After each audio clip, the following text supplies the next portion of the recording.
Hi நண்பர்களே. ஒரு ஏழைச் சிறுவன் தன் தாயின் பிறந்த நாளுக்காக ஒரு அழகான பூச்செண்டை வாங்க விரும்பினான். கையிலிருந்த சொற்ற காசுகளை வைத்துக்கொண்டு அங்கே இருந்த விலையுயர்ந்த பூச்செண்டை பார்த்த அவனுக்கு கவலை ஏற்பட்டது. அவன் சோகமாக இருப்பதை பார்த்த ஒரு செல்வந்தர், தம்பி, உனக்கு என்ன வேண்டும் என்று கேட்டார். சிறுவன் தன் ஆசையை கூறினான். இறக்கப்பட்ட அந்த நபர் அவனுக்கு பிடித்த பூக்களை வாங்கி கொடுத்துவிட்டு, நீ எங்கே போக வேண்டும், நான் உன்னை அழைத்து செல்கிறேன் என்றார். சிறுவன் சொன்ன இடத்திற்குச் சென்றபோது அது ஒரு சுடுகாடு.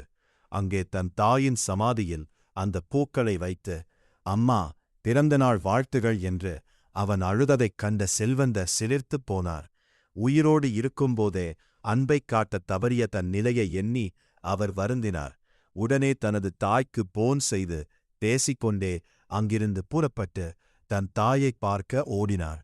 நீதி, நாம் காட்டும் அன்பும் மரியாதையும் மனிதர்கள் உயிரோடு இருக்கும்போதே அவர்களுக்குச் சென்றடைய வேண்டும். சேனலை லைக், ஷேர், ஃபாலோ பண்ணுங்க.